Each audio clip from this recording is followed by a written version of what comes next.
화요일 밤. 그 어디에도 아내가 우리 집 지하실에서 도둑놈과 놀아나고 있다는 사실을 발견하게 될 거라는 낌새는 전혀 없었다. 하지만 귀 기울일 줄 안다면 인생은 언제나 비밀을 드러내는 법이다. 내 이름은 박정우. 나는 한때 사람을 사냥하는 일을 했다. 배지와 공권력을 휘두르는 그런 종류가 아니라 산업 스파이, 횡령범, 그리고 가끔은 케이맨 제도로 사라지는 것이 은퇴 계획이라고 생각하는 임원들을 추적하기 위해 기업들이 거액을 지불하는 그런 종류의 사냥꾼이었다. 무선 주파수 RFS 분석이 내 전문 분야였다. 모든 전자기기는 전자기 스펙트럼의 흔적을 남긴다. 그리고 나는 15년 동안 그것을 읽는 법을 배웠다. 마치 다른 사람의 비밀로 이어지는 지도처럼. 지금은 서울 근교에 개조된 지하실에서 프리랜서 보안 컨설턴트로 일하고 있고, 아내인 서연은 희망나눔 재단이라는 지역 자선단체를 운영하고 있다. 우리는 결혼한 지 8년이 되었고, 3주 전까지만 해도 나는 우리가 행복하다고 생각했다. 편집증적인 직업에서 15년의 경험이 정작 자신의 삶에 대해서는 아무것도 가르쳐주지 못했다는 것을 보여주는 대목이다. 첫 번째 이상 신호는 비가 억수같이 쏟아지던 화요일 밤 11시 47분에 나타났다. 나는 매일 밤에 RF 스캔을 실행하고 있었다. 기업 스파이 시절의 오랜 버릇이었다. 바로 그때 우리 집 와이파이 주파수 근처에서 신호가 급증하는 것을 발견했다. 깨끗하고 값비싼 암호화된 와이파이 신호였다. 고급 감시 장비나 군용 등급의 보안을 갖춘 최고급 스마트 기기에서나 볼 수 있는 그런 신호였다. 나는 화면에 스펙트럼 분석기를 띄우고 다채로운 노이즈 패턴이 그려진 폭포수 디스플레이를 지켜보았다. 대부분은 교회의 평범한 잡음이었다. 스마트 초인종, 무선 프린터, 이웃집의 아기 모니터. 하지만 이 신호는 달랐다. 정밀하고 전문적이며 우리 집 안을 움직이고 있었다. 정우 씨, 이제 자러 안 올라와요? 지하실 계단 아래로 서연의 목소리가 들려왔다. 달콤하고 걱정스러운 목소리. 내가 일에 몰두할 때마다 지난 8년 동안 항상 사용했던 바로 그 말투였다. 5분만 나는 화면에서 눈을 떼지 않고 대답했다. 신호가 움직임을 멈췄다. 내 장비에 따르면 그것은 현재 우리 집 부엌의 정지에 있었다. 위층에서 목소리가 들렸다. 서연의 웃음소리, 가볍고 음악 같았다. 그리고 더 낮은 톤의 목소리. 낯선 남자의 목소리였다. 아내가 내일 이사회 회의에 필요한 서류를 가지러 새로운 자원봉사자가 들를 것이라고 언급하기는 했다. 급여 시스템을 돕는 인턴 자원봉사자라고. 신호가 다시 급증했다. 이번에는 더 강했다. 나는 휴대용 RF 탐지기를 들고 조심스럽게 지하실 계단을 올라 전자기 신호의 흔적을 따라갔다. 장비는 나를 부엌 창문으로 이끌었고 그곳에서 나는 들키지 않고 식당 안을 들여다볼 수 있었다. 서연은 아일랜드 식탁 근처에 서서 30대 후반으로 보이는 남자와 이야기하고 있었다. 키가 크고 호리호리하며 비싼 머리 스타일을 하고 있었다. 그는 아마 내 월간 장비 예산보다 더 비쌀 네이비색 블레이저를 입고 있었다. 그리고 그가 말하면서 손짓을 할 때 불빛이 그의 시계에 반사되었다. 나는 거의 RF 탐지기를 떨어뜨릴 뻔했다. 그 시계는 파텍 필립 노틸러스. 특징적인 파란색 다이얼이 박힌 로즈 골드 모델이었다. 나는 그 시계를 알았다. 모델이 아니라 바로 그 시계를. 2년 전 부산의 한 개인 수집가 손목에서 사라졌을 때 내가 그 도난 보고서를 처리했었다. 가치는 5천만 원. 보험회사가 추적을 위해 우리 로펌을 고용했지만 도둑이 유럽 암시장으로 사라지면서 사건은 미궁에 빠졌다.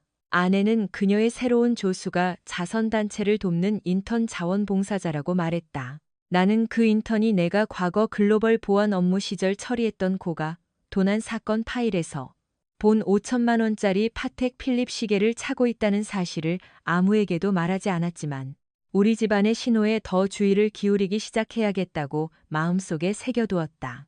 서연이 카운터에 남겨둔 명함에 따르면 그 남자의 이름은 한태석이었고 그는 20분 더 머물렀다. 나는 그들이 스프레드시트와 기부자 명단 위로 머리를 맞대고 서류를 검토하는 것을 몰래 지켜보았다. 그들은 전문적이고 무심해 보였다. 서연이 웃을 때 그의 팔에 그녀의 손이 잠시 머무는 것과 그녀가 보지 않는다고 생각할 때 그녀의 움직임을 따라가는 그의 시선을 제외하고는 한태석이 떠나자 RF 신호도 그와 함께 사라졌다. 나는 서연의 발소리가 계단을 올라가는 것을 들을 때까지 기다렸다가 조용히 지하실 사무실로 돌아갔다. 내가 가장 잘하는 일, 즉 전자 흔적을 추적할 시간이었다. 나는 한태석에 대해 찾을 수 있는 모든 것을 검색했다. 소셜미디어는 자선 활동과 사회 봉사로 세심하게 꾸며진 삶을 보여주었다. 링크드인에는 비영리 기술 컨설턴트로 기재되어 있었다. 깨끗한 배경, 훌륭한 추천서, 완벽한 디지털 발자국. 너무 완벽했다. 진짜 사람들은 보통 지저분한 디지털 흔적을 남긴다. 한태석의 온라인 페르소나는 마치 전문 이미지 핸들러가 만든 것처럼 보였다. 모든 사진은 전문적으로 촬영되었다. 모든 추천서는 비슷한 문구를 사용했다. 모든 소셜미디어 게시물은 세심하게 예약되고 편집되었다. 나는 더 깊이 파고들어 과거 기업 보안 시절에 여전히 접근 권한이 있는 얼굴 인식 데이터베이스와 그의 얼굴을 대조했다. 아무것도 나오지 않았다. 그러고 나서 나는 그의 디지털 흔적을 역추적하여 그의 가짜 정체성이 짜 맞춰진 이음새를 찾아보려 했다. 3년 전 18개월의 공백이 있었다. 한태석이라는 인물이 온라인상에서 완전히 존재하지 않았던 시기. 게시물도 체크인도 어떤 디지털 활동도 없었다. 마치 그가 인터넷에서 지워졌다가 세심하게 재창조된 것 같았다. 내 전화가 문자로 진동했다. 서연이었다. 잠이 안 와. 내일 프레젠테이션 생각 중. 태석 씨는 정말 하늘이 내린 선물이야. 기부자 데이터베이스 전체를 재구성하는 걸 돕고 있어. 기다리지 말고 먼저 자요. 사랑해. 나는 시간을 흘끗 보았다. 새벽 12시 43분. 그리고 내 RF 감시 로그를 확인했다. 한태석의 시계 신호는 새벽 12시 41분에 우리 집에 돌아와 있었다. 나는 항상 최고의 감시 방법은 대상이 그 존재조차 모르는 방법이라고 믿어왔다. 기업 스파이 활동은 사람들이 감시받고 있지 않다고 생각할 때 진정한 본성을 드러낸다는 것을 가르쳐 주었다. 그래서 아내가 훔친 보석을 찬 남자와의 한밤중 만남에 대해 거짓말하는 것을 발견했을 때 나는 그들이 가지고 있다고 생각하는 사생활을 주기로 결정했다. 물론 그들의 모든 움직임을 전자적으로 면밀히 추적하면서 말이다. 수요일 아침, 나는 서연에게 잠재적 고객을 만나러 대전에 간다고 말했다.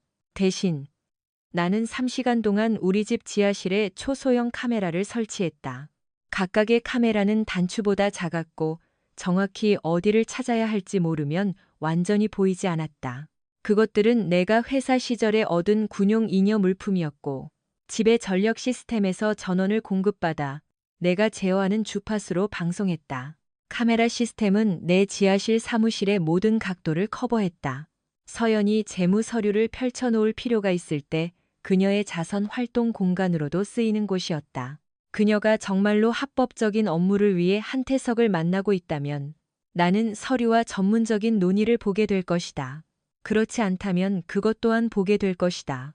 나는 또한 우리 스마트 잠금 시스템을 업그레이드하여 나만 감시할 수 있는 보조 출입 로그를 추가했다. 모든 출입은 타임스탬프가 찍히고 한태석의 시계를 추적하는 내 RF 감시 장비와 교차 확인될 것이다. 목요일 저녁, 나는 준비가 되었다. 오늘 밤 야근해야 할 것 같아요.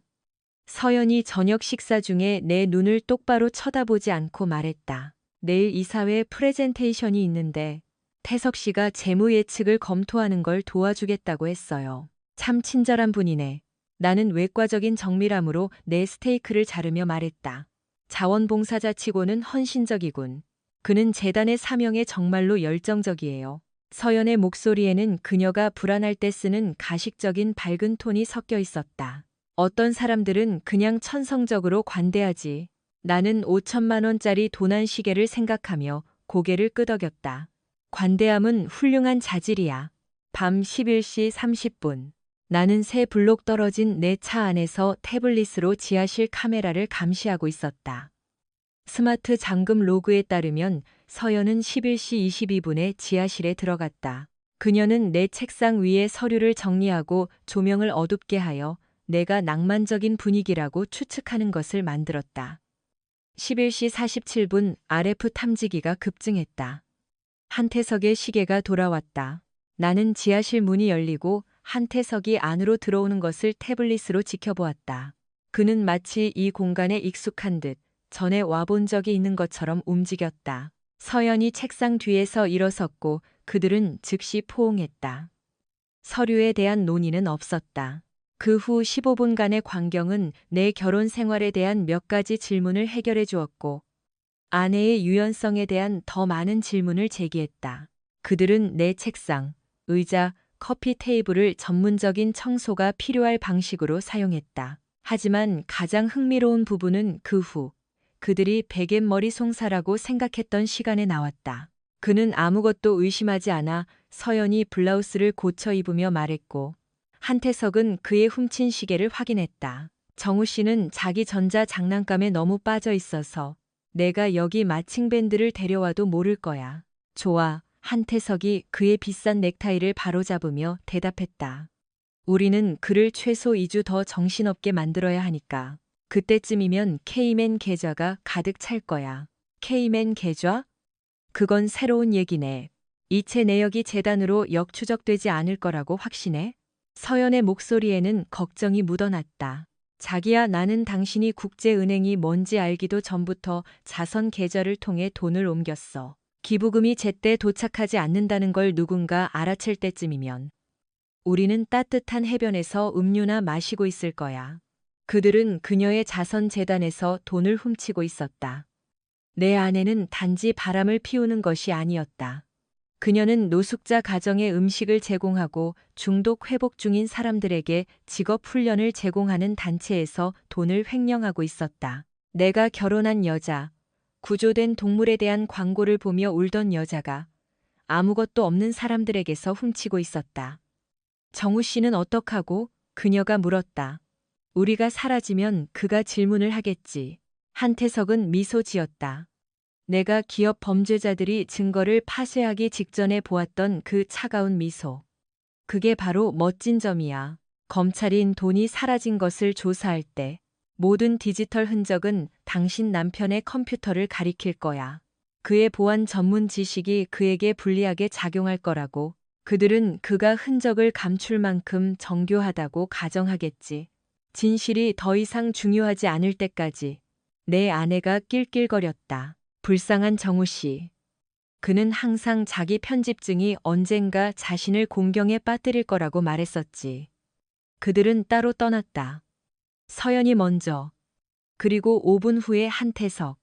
나는 1시간 더 차 안에 앉아 비에 젖은 앞 유리를 바라보며 내가 알게 된 것을 곱씹었다. 아내는 자선 재단 기금 40억 원을 횡령하고 그 절도 혐의를 나에게 뒤집어 씌운 다음 훔친 시계를 전리품처럼 차고 다니는 남자와 함께 도망갈 계획이었다. 2주 안에 나는 문 앞에 검찰 수사관들이 서 있는 것을 발견하게 될 것이고 아내는 카리브해에서 사라져버릴 것이다. 물론 내가 먼저 움직이지 않는다면 말이다. 나는 15년 동안 내 서비스를 감당할 수 있는 기업들을 위해 범죄자들을 사냥했다. 이제 나 자신을 위해 몇몇 범죄자들을 사냥할 시간이었다. 일종의 자원봉사라고 할 수 있겠다. 어쨌든 나는 항상 관대했으니까. 금요일 저녁, 나는 한태석에게 제대로 된 소개를 하기로 결심했다. 의심 많은 남편 박정우가 아니라 돈은 많고 도덕성은 부족한 고급식의 개인 수집가 김도진으로. 이 인물을 만드는데 3시간이 걸렸다. 김도진은 출처가 복잡한 시계를 현금으로 사는 고급 거래의 회색 지대에서 활동하는 인물이었다. 나는 과거 산업 스파이와 기업 스파이 네트워크에 침투해야 했을 때 비슷한 가짜 신분을 사용했었다. 감시를 통해 나는 한태석이 청담동의 서클이라는 클럽을 자주 찾는다는 것을 알았다. 서울의 젊은 전문직들이 감당할 수 없는 돈을 가치없는 음료에 쏟아붓는 곳이었다. 훔친 시계를 가진 남자가 귀찮은 질문 없이 구매자를 찾을 수 있는 그런 장소였다. 클럽은 내가 예상했던 그대로였다. 너무 시끄럽고 너무 어둡고 실제보다 더 성공한 척하는 사람들로 너무 붐볐다. 나는 메인 플로어가 잘 보이는 바에 자리를 잡고 기다렸다. 한태석은 10시 30분에 도착했고 마치 평생 진짜 결과를 마주한 적 없는 사람처럼 그는 마치 주인이 된 양군중 사이를 헤치고 다녔고 자기보다 반은 어린 여자들에게 술을 사주었으며 자기 농담에 너무 크게 웃었다. 나는 그가 바에서 혼자 있을 때까지 기다렸다가 접근했다. 실례합니다. 나는 옆 의자에 앉으며 말했다. 시계에 눈이 안 갈 수가 없네요. 파텍 필립 노틸러스 로즈 골드. 정말 아름다운 시계입니다. 한태석은 손목을 흘끗 보고 나를 다시 쳐다보았다. 먹이를 평가하는 포식자의 계산적인 눈빛으로. 감사합니다. 선물 받은 겁니다. 그렇군요. 저는 김도진입니다. 나는 손을 내밀었다. 저는 빈티지 시계를 수집하는데 항상 흥미로운 작품을 컬렉션에 추가하려고 하죠. 우리는 악수를 했고 나는 그가 나를 평가하고 있다는 것을 느낄 수 있었다.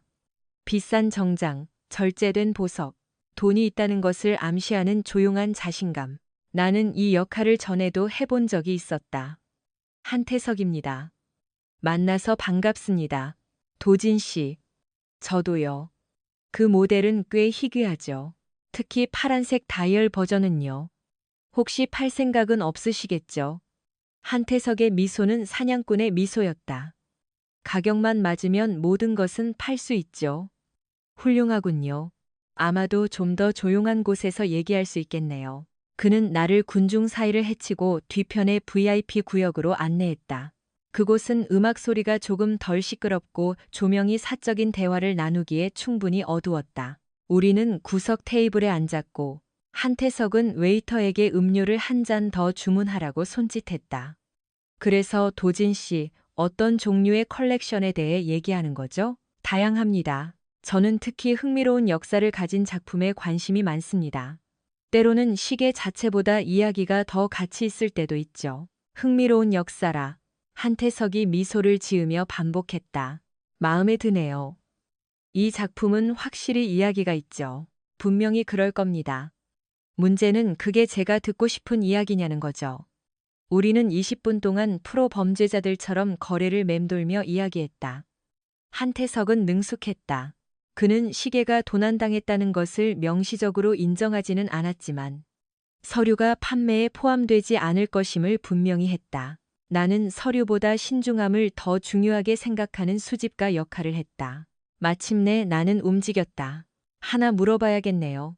나는 더 가까이 몸을 기울이며 말했다. 이거 혹시 부산 건 아닌가요? 2년 전에 블랙우드 컬렉션에서 사라진 그거요?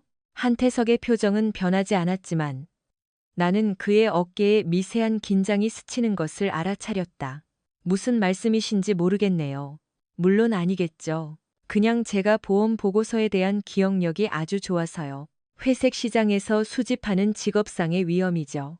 출처가 복잡한 작품을 알아보는 안목이 생기거든요. 그리고 만약 가설이지만 만약 그렇다면 장인 정신을 존중하고 이전 소유자에 대해 질문하지 않는 올바른 구매자에게는 훨씬 더 가치가 있을 겁니다. 한태석은 안도의 한숨을 내쉬었다.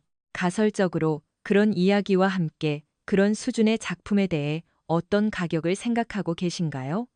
3,500만 원 현금으로. 그것은 낮은 제안이었지만 그의 관심을 끌기에는 충분했다.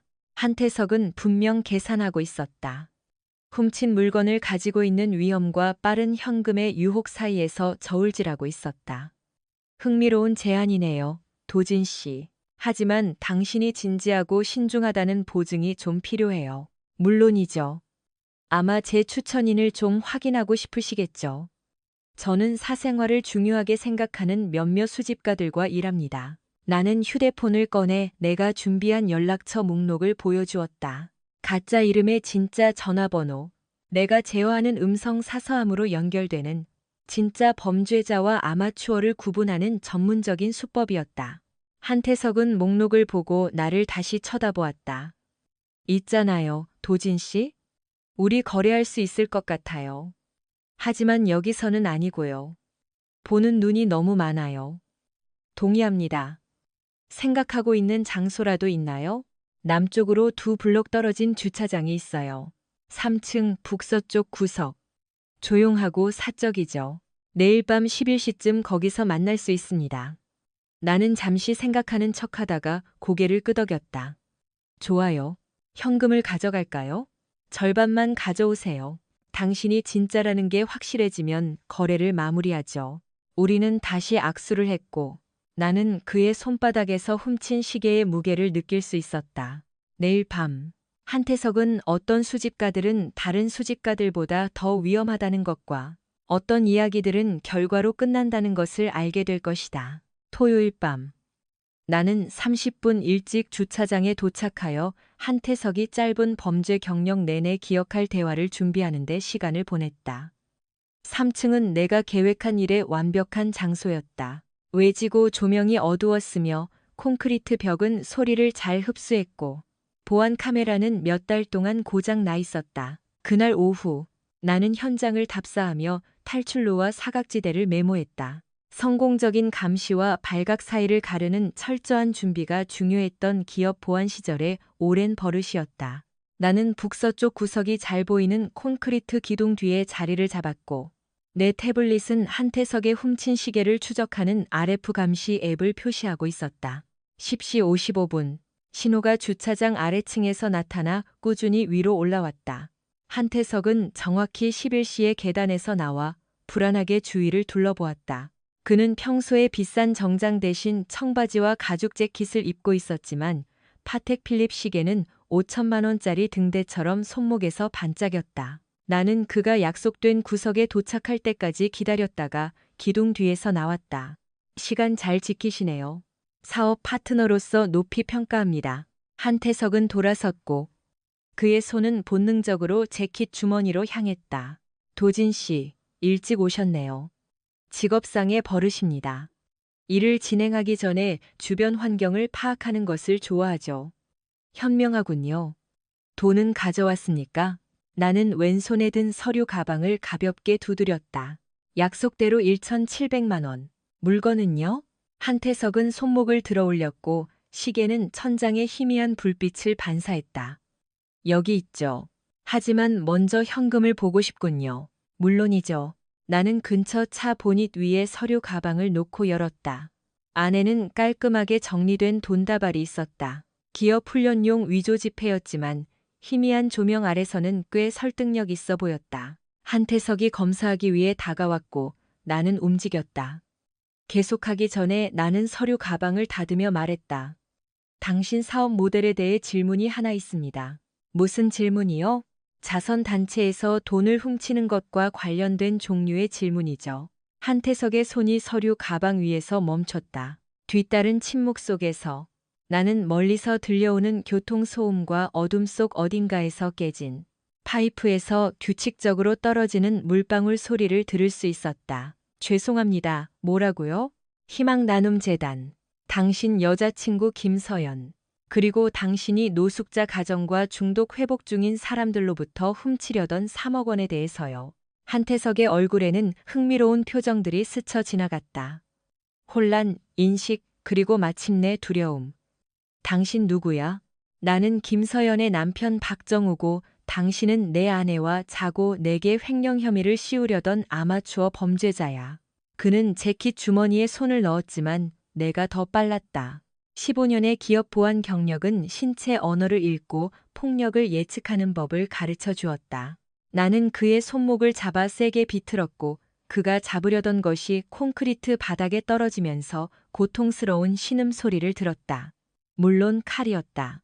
아마추어 범죄자들은 항상 무기가 자신들을 위험하게 만든다고 생각하니까. 이제 이렇게 될 거야. 나는 그의 손목을 잡은 채 말했다. 당신은 당신의 그 하찮은 계획에 대해 모든 것을 말할 거야. 계좌번호, 이체 일정, 나를 어떻게 함정에 빠뜨릴 계획이었는지 모든 것을. 지옥에 나가. 나는 그의 손목을 더 세게 비틀었고 뼈가 갈리는 것을 느낄 수 있었다. 나는 15년 동안 당신 같은 놈들을 사냥했어. 정보를 빼내기 위해 창의적이어야 한다고. 거액을 지불하는 기업들을 위해서.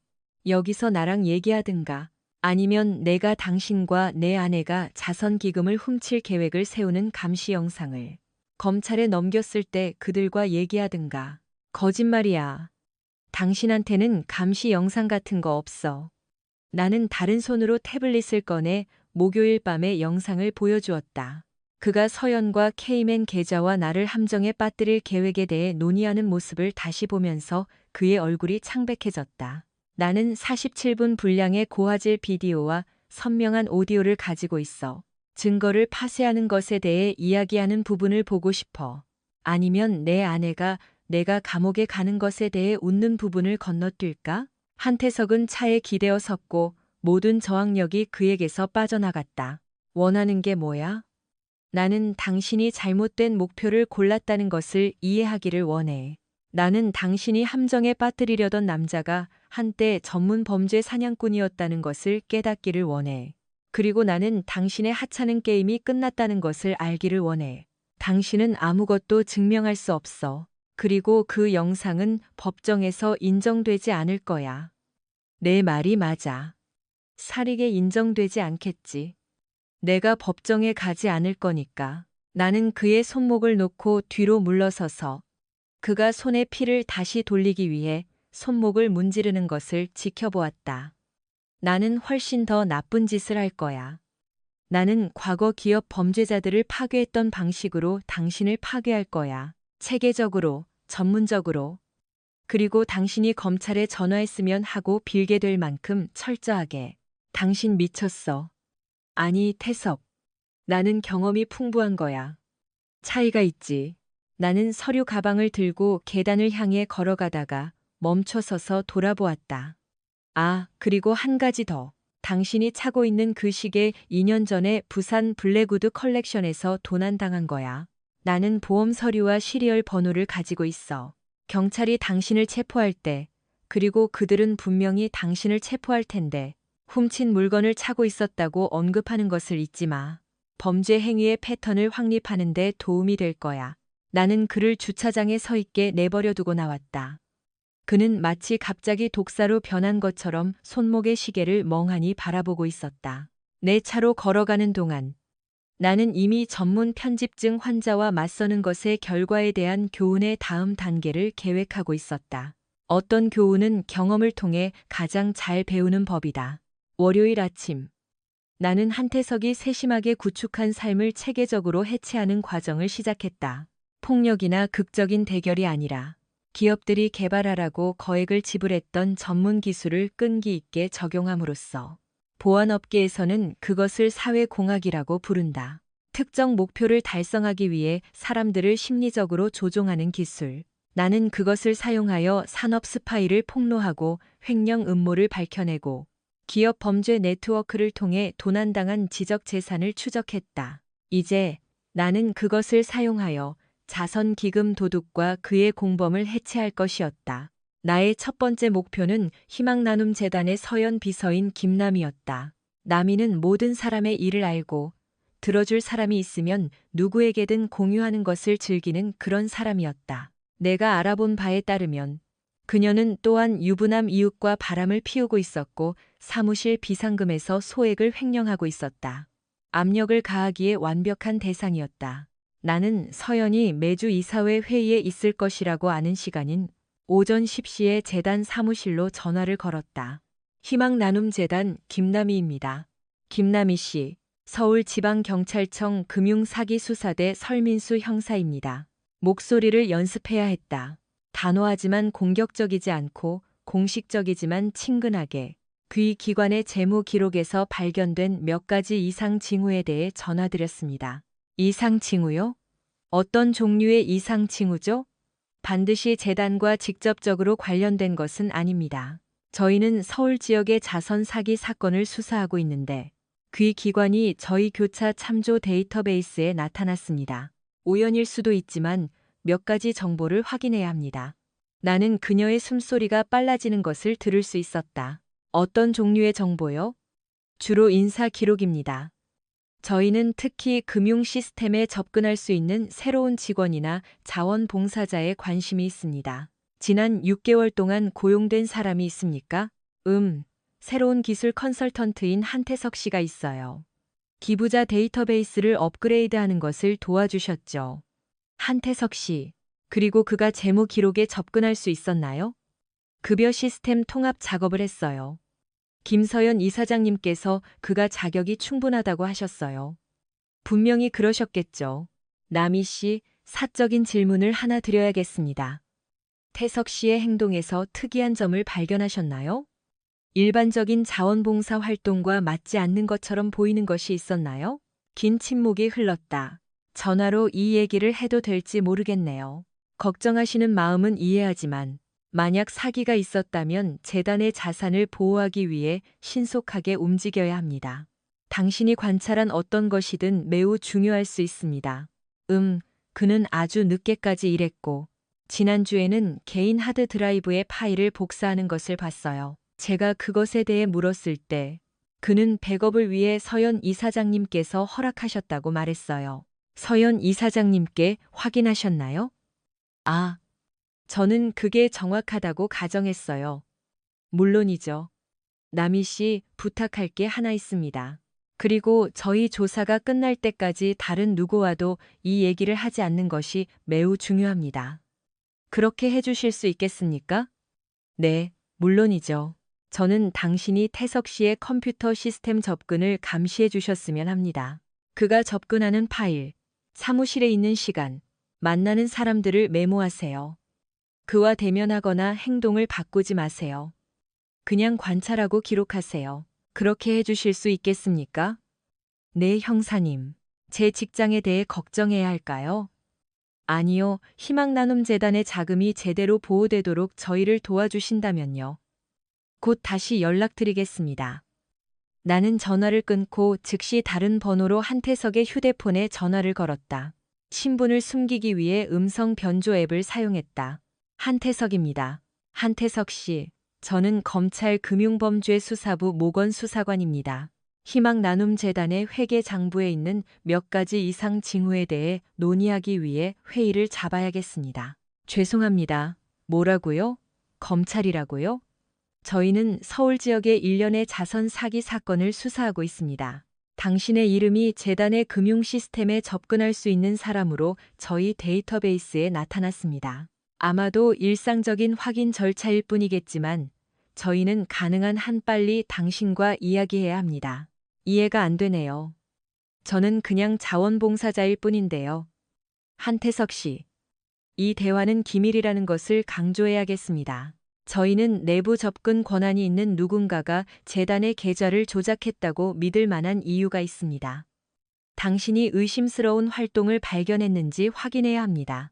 의심스러운 활동이요? 무단 이체, 중복 결제, 비정상적인 계좌 접근 패턴, 횡령이나 사기를 암시할 수 있는 모든 것이요. 나는 그의 숨 막히는 소리를 들을 수 있었다. 그런 건 못 봤는데요. 좋습니다. 하지만 저희는 여전히 기술적인 세부 사항을 논의하기 위해 직접 만나야 합니다. 오늘 오후에 시간 있으십니까? 오늘 오후요? 네, 괜찮을 것 같습니다. 훌륭합니다. 시내 연방 빌딩 847호쇼 2시에 뵙겠습니다. 재단의 컴퓨터 시스템과 관련된 모든 서류를 가지고 오십시오. 변호사를 데려가야 할까요? 그건 당신의 선택입니다. 한태석 씨. 하지만 저희 조사에 협조하는 것이 범죄가 저질러졌다는 것을 발견했을 때 매우 유리할 수 있다는 점을 덧붙여야겠습니다. 나는 전화를 끊고 시계를 보았다. 한태석은 이제 4시간 동안 패닉에 빠지고 실수를 저지르고 아마도 아내에게 연락하여 그들의 세심하게 짜인 계획에 차질을 빚게 만들 것이다. 교육과정의 1단계는 완료되었다. 이제 2단계로 넘어갈 시간이었다. 화요일 오후가 되자 한태석은 편집증이 전염병이며 내가 매우 효과적인 보균자라는 것을 알게 되었다. 나의 아침 감시에 따르면 그는 평소보다 90분 이른 오전 8시 30분에 희망나눔재단 사무실에 도착했다. 그는 다음 3시간 동안 컴퓨터 시스템에서 미친 듯이 파일을 삭제했고 남이는 설 형사의 요청에 따라 모든 것을 꼼꼼하게 메모하며 책상에서 지켜보았다. 11시 45분 한태석의 전화가 울렸다. 나는 기업 보안 시절에 얻은 휴대용 도청 장치를 통해 그의 통신을 감시하고 있었다. 기술적으로는 불법이었지만 범죄자를 상대할 때는 합법성보다 효율성을 우선시하는 법을 배웠다. 태석 씨, 대체 무슨 일이에요? 서연의 목소리는 억지로 참는 공포로 가득 차 있었다. 남이가 방금 경찰에서 금융이상 징후에 대해 전화했다고 말했어요. 그보다 더 나빠. 검찰에서 오늘 오후에 날 만나고 싶대. 검찰이라고요? 어떻게? 우리는 아직 돈 한 푼도 옮기지 않았는데. 모르겠어. 하지만 누군가 우리를 지켜보고 있는 게 틀림없어. 그들은 컴퓨터 접근에 대해 알고 있어. 늦은 밤 회의에 대해서도 알고 있고. 서연 씨, 우리 지금 당장 사라져야 할 것 같아. 사라질 수 없어. 케이맨 계좌는 준비되지 않았고 이사회 감시 절차를 발동시키지 않고는 재단 기금에 접근할 수 없어. 우리에게는 2주가 더 필요해. 2주가 없을지도 몰라. 서연이 말을 잇기 전에 긴 침묵이 흘렀다. 정우 씨가 의심하고 있다고 생각해요? 당신 남편? 절대 아니지. 그는 하루 종일 지하실에서 컴퓨터 화면이나 쳐다보고 있어. 우리가 그의 거실에서 자선 경매를 열어도 모를 사람이야. 나는 그 평가에 미소 지었다. 범죄자들이 상대를 과소평가하는 것은 만족스러운 일이다. 그럼 검찰은 어떻게 알아냈지? 아마 다른 누군가가 재단을 감시하고 있었을지도 몰라. 그들이 일반적으로 자선 사기를 수사하다가 우리가 휩쓸려 들어갔을 수도 있고. 모르겠어. 하지만 나는 알아내려고 머물지는 않을 거야. 태석 씨, 내 말 들어. 도망칠 수 없어. 지금 사라지면 그건 죄를 인정하는 것과 같아. 회의에 가. 놀란 척해. 사기 가능성에 충격받은 순진한 자원봉사자 역할을 해. 그들이 진짜 증거를 가지고 있었다면 이미 당신을 체포했을 거야. 삭제된 파일에 대해 물어보면 어떡하지? 무슨 삭제된 파일? 당신은 우리 데이터베이스 시스템을 현대화하는 것을 도왔어. 오래된 파일들은 일상적인 시스템 유지 보수의 일환으로 보관되거나 삭제됐지. 당신은 그냥 당신 일을 한 거야. 한태석은 잠시 침묵했다. 정말 우리가 이 상황을 속여넘길 수 있다고 생각해? 다른 선택지가 없는 것 같아. 하지만 태석 씨, 이 일이 끝나면 우리는 계획을 앞당길 거야. 2개월이 아니라 2주 안에 해변에 가고 싶어. 알았어. 검찰 회의 후에 다시 전화할게. 그들은 전화를 끊었고 나는 다음 1시간 동안 한태석의 연방 빌딩 방문을 준비했다. 물론 모건 수사관도 847호실도 검찰 수사도 없었다. 하지만 매우 진짜처럼 보이는 연방 사무실 건물과 한태석을 그 어느 때보다 편집증적으로 만들 몇 시간의 관료주의적 혼란이 있었다. 오후 2시 15분. 나는 낯선 번호로부터 문자를 받았다. 모건 사무실은 비어 있어. 보안 요원은 2층에 검찰 수사관은 없다고 말했어. 무슨 게임을 하는 거야? 나는 미소 지으며 답장했다. 당신이 지는 종류의 게임이지, 태석 씨. 그냥 지켜봐. 그는 그 번호로 다시 전화를 걸려고 했지만 나는 이미 그 번호를 비활성화했다. 저녁이 되자 한태석은 30분마다 서연에게 전화를 걸었고 각 통화는 이전보다 더 절박해졌다. 나는 그들이 서로를 비난하고 절망적인 비상 계획에 빠지는 것을 들었다. 그들의 세심하게 짜인 계획은 상상 속의 연방 감시의 압력 아래 무너지고 있었다. 수요일 아침에는 새로운 전개가 있었다. 남이는 식중독을 핑계로 병가를 냈지만 실제로는 내가 희망나눔재단의 잠재적 자선 사기에 대해 익명으로 제보한 진짜 형사를 만나고 있었다. 나는 진짜 수사를 시작하기에 충분한 신빙성 있는 증거를 제공했고 검찰의 참여와 연방정부의 재단 재무 기록에 대한 실제적인 관심을 이끌어냈다. 수요일 오후가 되자 서연은 그녀의 조직의 회계 관행에 대해 실제적인 질문을 하는 실제 연방 요원들과 마주하고 있었다. 그 아이러니는 즐거웠다. 나의 가짜 수사가 진짜 수사로 이어진 것이다. 그리고 이제 그들은 이 모든 것이 정교한 연극이라고 믿으면서 실제 연방 감시에 직면하고 있었다. 목요일 저녁. 나는 아내와 그녀의 공범 사이에 또 다른 공황 상태의 전화 통화를 엿들었다. 그들이 계좌를 동결하고 있어 서연이 절망으로 가득 찬 목소리로 속삭였다. 전부다. 검찰이 조사 기간 동안 재단의 모든 자산을 일시적으로 동결하는 명령을 내렸어. 얼마나 걸릴까? 몇 주, 어쩌면 몇 달. 태석 씨, 우리 갇혔어. 돈을 빼낼 수도 없고 유죄로 보이지 않고 도시를 떠날 수도 없어. 그리고 우리가 왜 컴퓨터 시스템에서 파일을 삭제했는지 설명할 수도 없어. 아마도 자백해야 할지도 몰라. 돈을 훔칠 계획이었지만 실제로 하지는 않았다고 말하는 거지. 미쳤어? 그건 여전히 사기 공모야. 우리는 감옥에 갈 거야. 어차피 감옥에 갈지도 몰라. 똑똑하게 굴면 아니지. 다른 사람에게 책임을 떠넘길 방법을 찾으면 아니야. 나는 앞으로 몸을 기울였다. 그들이 스스로 만든 함정에서 어떻게 빠져나갈 계획인지 궁금해서. 무슨 뜻이야? 원래 계획대로 하자는 뜻이야. 정우 씨를 유죄로 보이게 만들어 그의 컴퓨터에 증거를 심어 당신이 그를 위해 설정한 데이터베이스 접근 권한을 통해 그가 재단 기금을 횡령했다는 흔적을 만들어. 하지만 검찰은 이미 우리를 조사하고 있잖아. 아니, 그들은 재단을 조사하고 있어. 우리가 정우 씨가 계좌를 조작한 사람이라는 것을 증명할 수 있다면 그들은 우리 대신 그에게 집중할 거야. 우리는 용의자가 아니라 피해자가 될 거라고. 그것은 절박한 계획이었지만 절박한 범죄자들은 종종 가장 위험한 행동을 한다. 그들이 더러운 놀이를 할 수 있는 유일한 사람이 아니라는 것을 상기시켜줄 시간이었다. 이제 3단계로 넘어갈 시간이었다. 금요일 저녁. 나는 한태석과 내 아내가 자신들이 누구를 속이려 하는지 이해할 때가 되었다고 결정했다. 그들이 계획한 한밤중의 지하실 만남은 예정대로 진행될 것이다. 하지만 그들만이 참석하는 것은 아닐 것이다.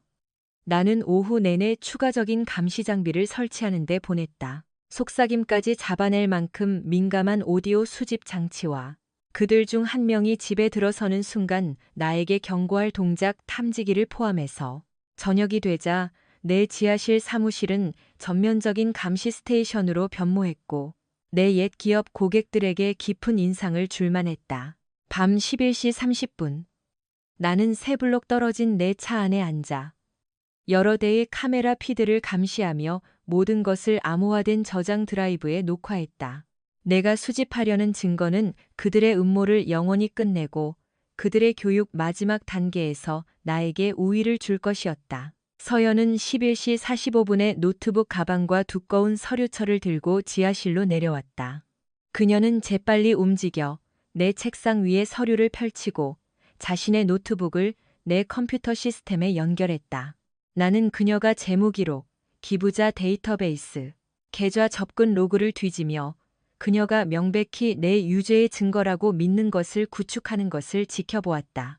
한태석은 자정에 도착했고 범죄 활동에 익숙한 사람처럼 지하실 문으로 들어왔다. 그는 서류 가방을 들고 라텍스 장갑을 끼고 있었다.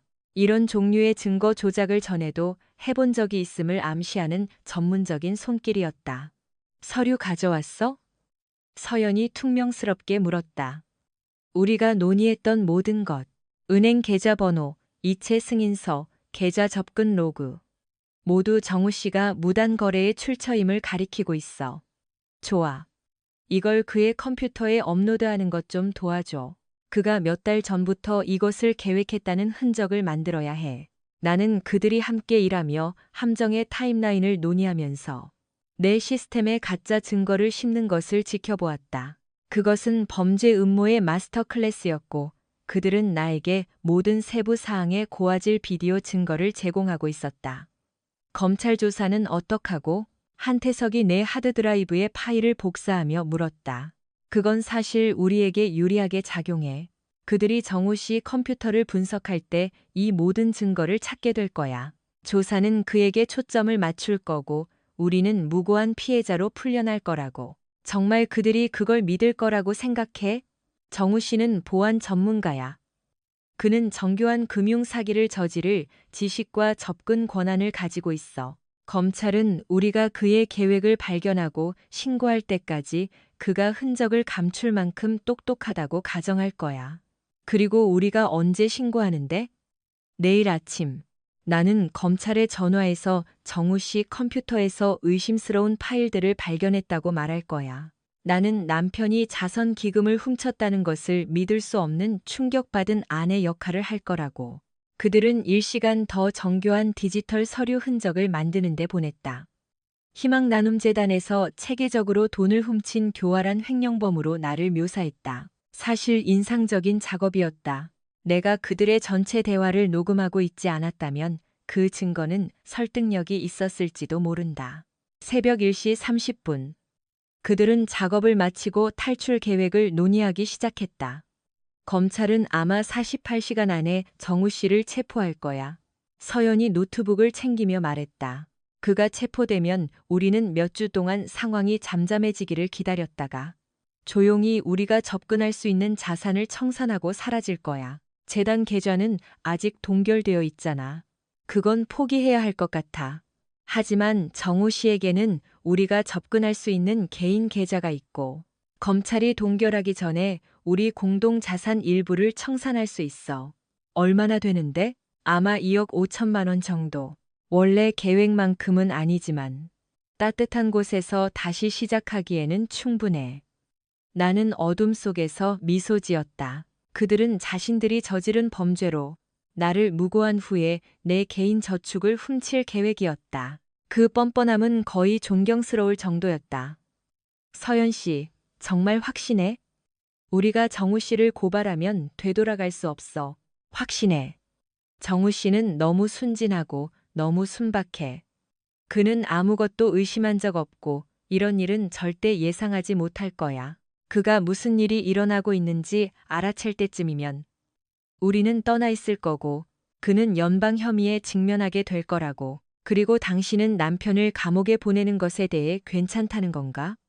내 남편은 나보다 컴퓨터와 더 많은 시간을 보내는 편집증적인 은둔자야. 나는 정우 씨에 대해 죄책감을 느낀 지 오래됐어. 그 순간 나는 내 결혼이 불륜을 발견하기 훨씬 전에 끝났다는 것을 깨달았다. 서연은 단지 나를 배신한 것이 아니었다. 그녀는 전문 범죄자의 차가운 계산으로 나를 파멸시킬 계획을 세웠다. 이제 진짜 프로가 어떤 모습인지 그녀에게 보여줄 시간이었다. 새벽 2시, 그들이 모두 떠난 후 나는 지하실로 내려가 그들이 내 컴퓨터에 심어놓은 모든 것을 기록하는 과정을 시작했다. 나는 그들의 가짜 증거를 안전한 하드 드라이브에 복사하고 감시 영상과 교차 확인하고 그들이 어떻게 나를 함정에 빠뜨리려 했는지 정확히 증명하는 포괄적인 보고서를 준비했다. 그리고 나서 나는 보안 전문가를 과소평가하는 것의 결과에 대한 그들의 마지막 교훈을 계획하기 시작했다. 어떤 교훈은 아주 개인적인 관심이 필요하다는 것을 깨달았다. 토요일 아침, 나는 일어나서 아내가 아침을 만들고 있는 것을 발견했다. 계란을 부치면서 즐겁게 흥얼거리고 있었다. 전날 밤, 나를 연방교도소에 보내기 위해 증거를 조작하는 데 보낸 여자가 이제 내게 커피와 함께 오렌지 주스를 원하는지 묻고 있었다. 기분 좋아 보이네. 나는 부엌 식탁에 앉으며 말했다. 아름다운 날이야. 서연이 내 눈을 마주치지 않고 대답했다. 우리 함께 시간을 좀 보낼 수 있을 것 같아. 아마 해안가로 드라이브를 가든가. 좋게 들리네. 하지만 재단 일은 없어? 검찰 조사 때문에 스트레스 받을 텐데.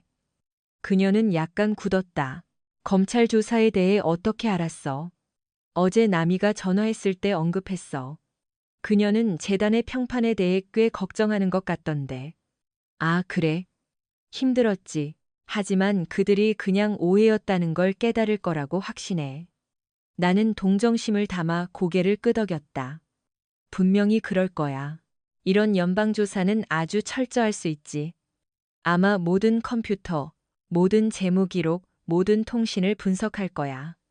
관련된 모든 사람에게 스트레스가 심할 거야. 서연의 손이 오렌지 주스를 따를 때 약간 떨렸다. 그럴 것 같아. 하지만 우리는 숨길 게 없어. 물론 없지. 우리는 비교적 조용한 분위기 속에서 아침을 먹었다. 서연은 몇 분마다 휴대폰을 확인했고 나는 신문을 읽으며 다가올 우리의 대화를 계획했다. 10시 30분 그녀의 전화가 울렸다.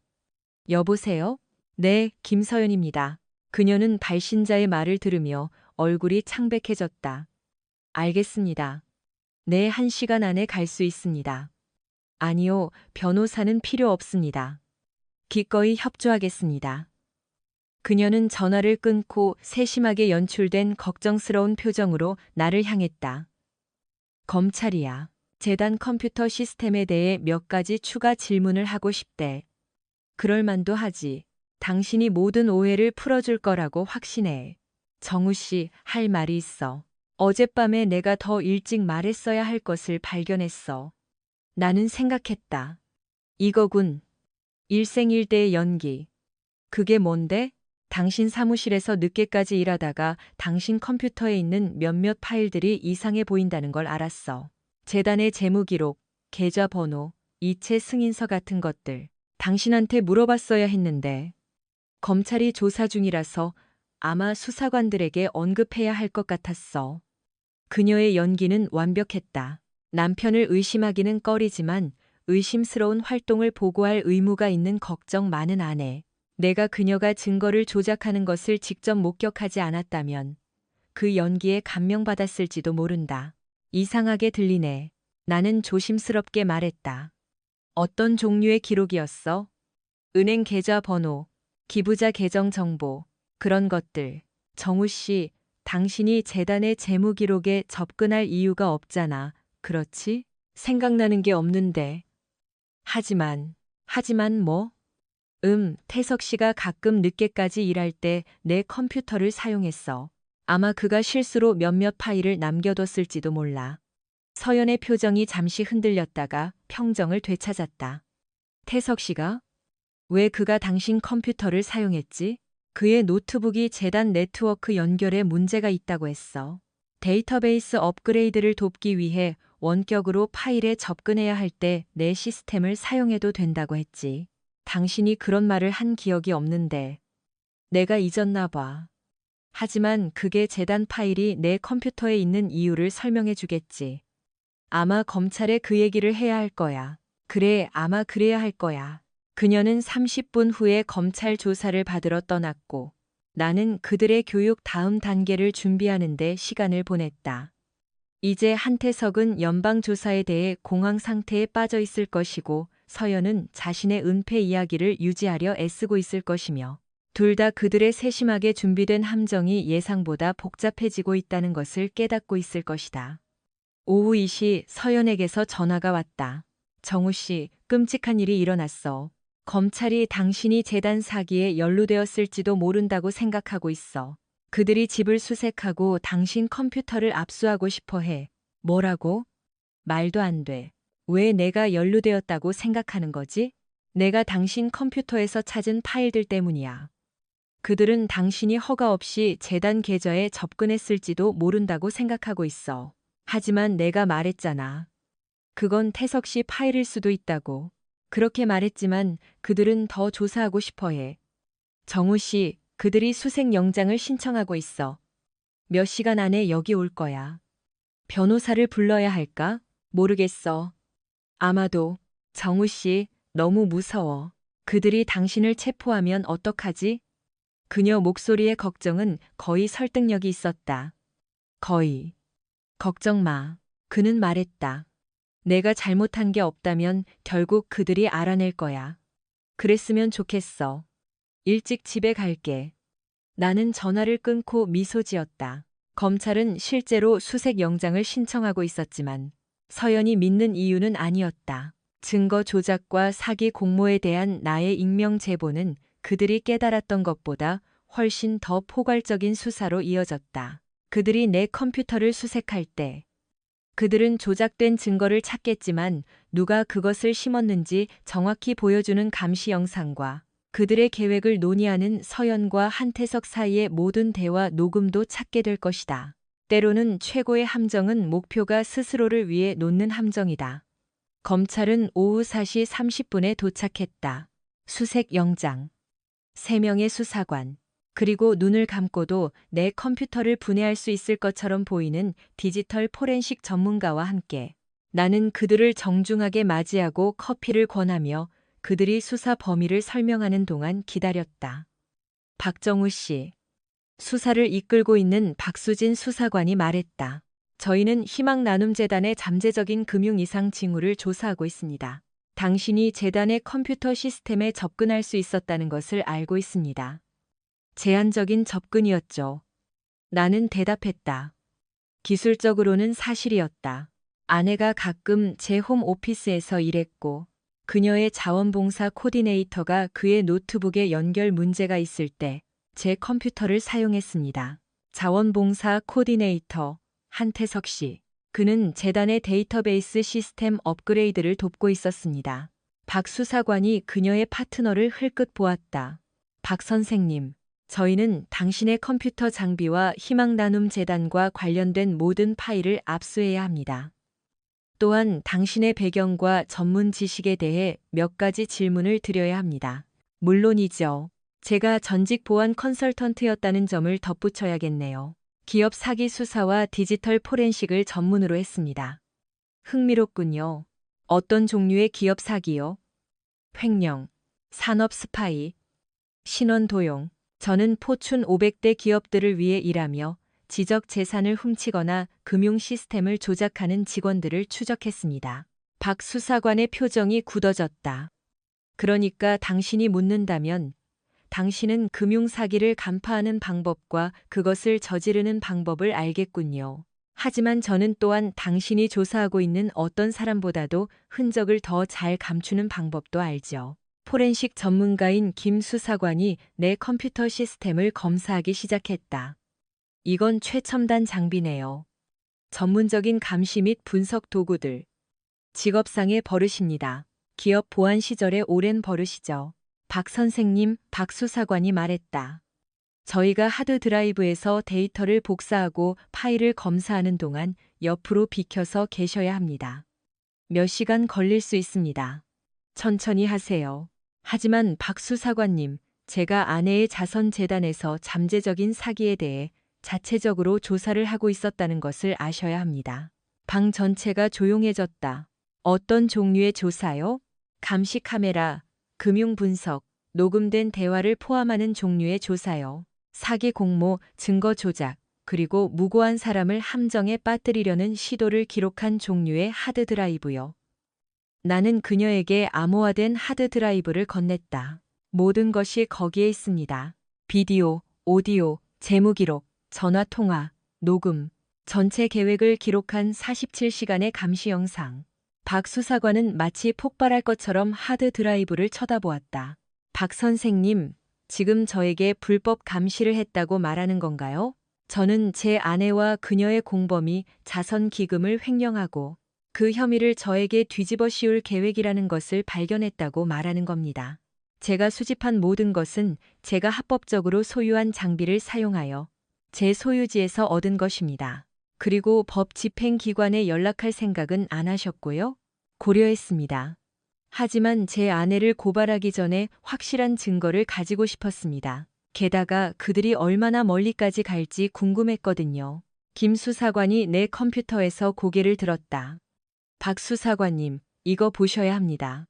이 사람 집 전체에 감시 카메라가 있고 영상이 포괄적입니다. 얼마나 포괄적인데요? 나는 미소 지었다.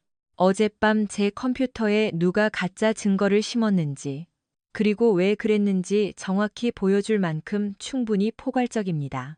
다음 3시간은 내 경력에서 가장 기억에 남는 시간 중 하나였다. 나는 연방 수사관들이 서연과 한태석이 증거를 심는 감시 영상을 검토하고 그들의 음모 계획 녹음을 분석하고 2명의 아마추어 범죄자가 전문 사기 수사관을 어떻게 함정에 빠뜨리려 했는지에 대한 기술적인 세부 사항을 설명하는 것을 지켜보았다. 이건 주목할 만한 작업이네요. 박 수사관이 마침내 말했다. 하지만 물어봐야겠습니다. 왜 그들을 막지 않았죠? 증거 조작을 막을 수 있었을 텐데요. 그들이 범죄를 완성하기를 원했기 때문입니다. 공모는 증거 조작보다 증명하기가 더 어렵습니다.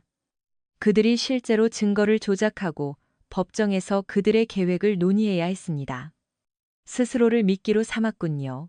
저는 제 전문 지식을 사용하여 범죄 활동을 기록했습니다. 제가 의도된 피해자였다는 사실이 이 사건을 개인적으로 만들었지만 조사는 전적으로 전문적이었습니다. 김 수사관은 노트북에서 재무 기록을 검토하고 있었다. 재단 계좌에는 실제 절도가 없었네요. 그들은 절도를 계획했지만 연방조사가 그들이 접근하기 전에 계좌를 동결시켰어요. 정확합니다. 하지만 그들은 제 컴퓨터에 증거를 심은 후에 제 개인 계좌에서 돈을 훔쳤습니다. 오늘 아침 은행 명세서를 확인해 보세요. 박 수사관이 휴대폰을 꺼냈다. 부인과 한태석 씨를 신문하기 위해 소환해야겠습니다. 그렇게 하실 거라고 생각했습니다. 박 수사관님, 아셔야 할 것이 하나 더 있습니다. 그게 뭐죠? 한태석은 5천만 원 상당의 도난당한 파텍 필립 시계를 차고 있습니다. 2년 전에 부산 블랙우드 컬렉션에서 도난당한 겁니다. 저는 보험 서류와 시리얼 번호를 가지고 있습니다. 박 선생님 정말 바쁘셨군요. 저는 철저합니다. 제 경험상 범죄자들은 드물게 한 가지 유형의 범죄에만 국한되지 않습니다. 자선단체에서 훔친다면 다른 것들도 훔칠 가능성이 높죠. 저녁 8시가 되자 연방수사관들은 희망나눔재단 사무실에서 서연을, 그의 아파트에서 한태석을 체포했다. 두 사람 모두 사기 공모, 증거 조작, 개인 재산, 절도, 도난 물품 소지 혐의로 기소되었다. 나는 거실에서 체포 과정을 지켜보며 커피를 마시고 그들의 전체 계획을 기록한 감시 영상을 검토했다. 내일 나는 이혼 소송을 제기하고 나를 연방교도소에 보내려 했던 아내가 없는 삶을 재건하는 과정을 시작할 것이다. 오늘 밤 나는 단지 잘한 일에 대한 만족감을 즐겼다. 어떤 조사는 무료로 할 가치가 있다는 것을 깨달았다. 3주 후 나는 시내의 한 레스토랑에 앉아 한태석이 수갑을 찬 채 연방 보안관들에게 이끌려 법원 밖으로 나오는 것을 창밖으로 지켜보았다. 검찰이 그가 여러 가짜 신분을 사용했고 2개의 다른 주에서 미집행된 체포 영장이 있다는 것을 발견한 후 그의 보석은 취소되었다. 훔친 파텍 필립은 그의 다른 자산과 함께 증거로 압수되어 오래전에 사라졌다. 그는 5천만 원짜리 시계를 연방교도소형과 수십 년 동안 그를 파산시킬 막대한 법적 비용과 맞바꿨다. 내 전화가 박 수사관으로부터 온 문자로 진동했다. 한태석, 모든 혐의 인정. 연방교도소 15년, 가석방 없음. 알고 싶을 것 같아서. 나는 답장했다. 아내는요?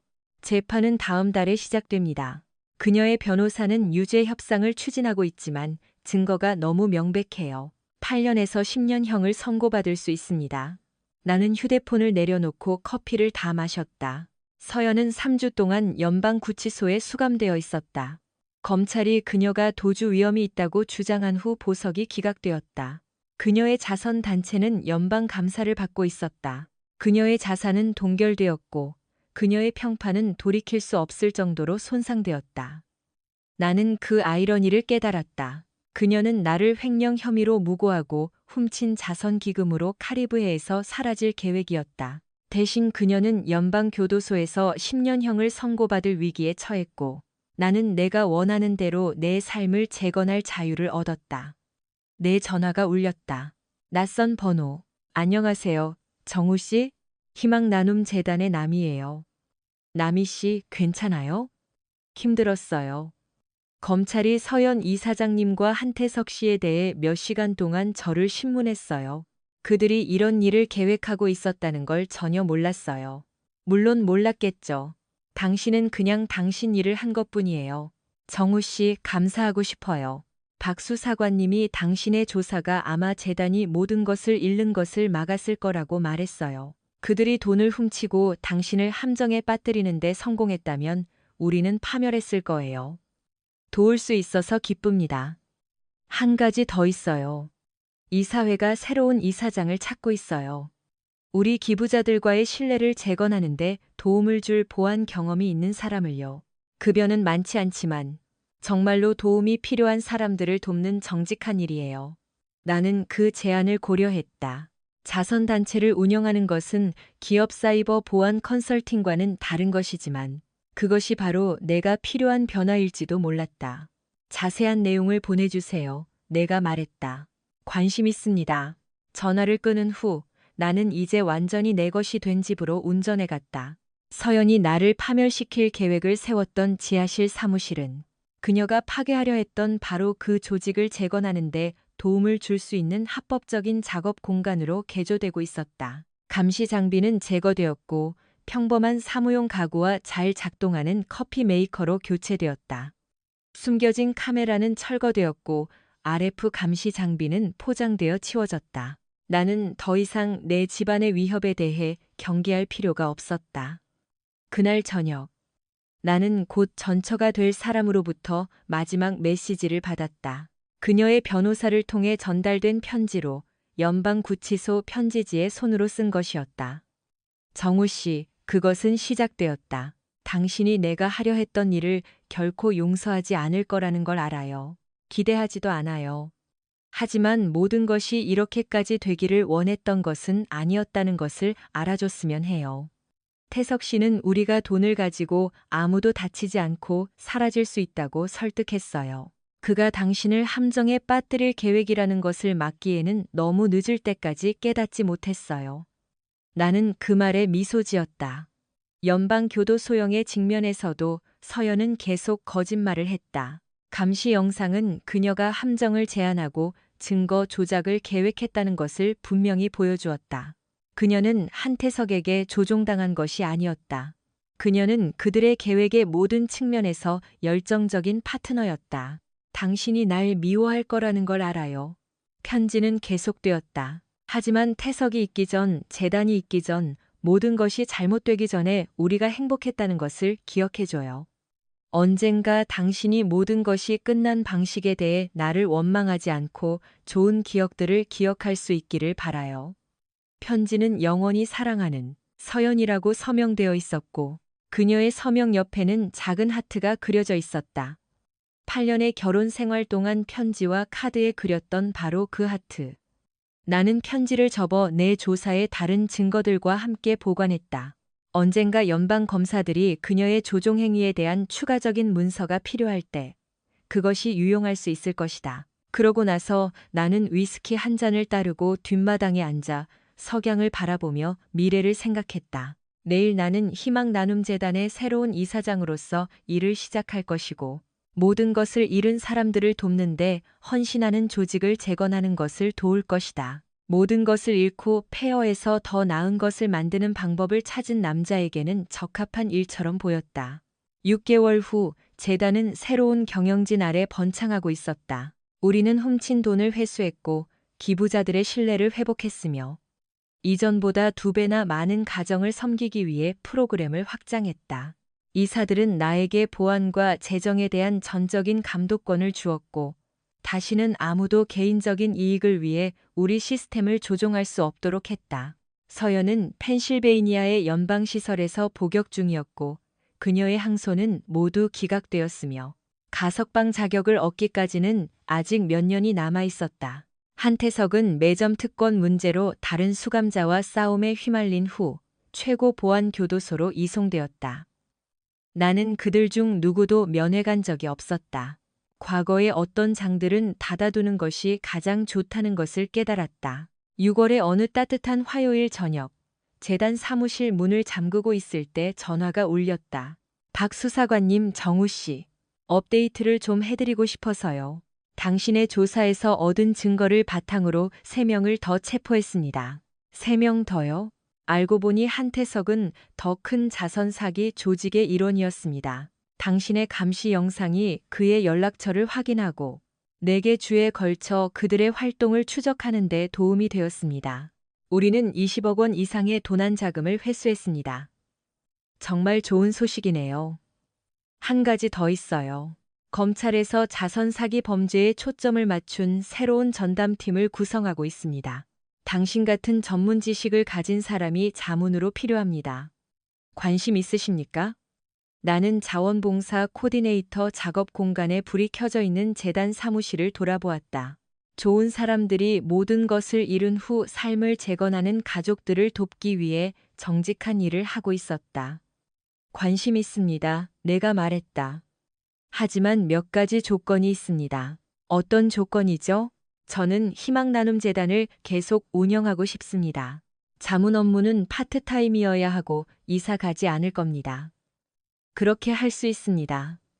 다른 수사관들에게 금융 감시 기술을 훈련시키는데 아주 적합할 겁니다. 그럼 세부 사항을 논의하죠. 나는 전화를 끊고 차로 걸어가며 인생이 가져올 수 있는 이상한 우여곡절에 대해 생각했다.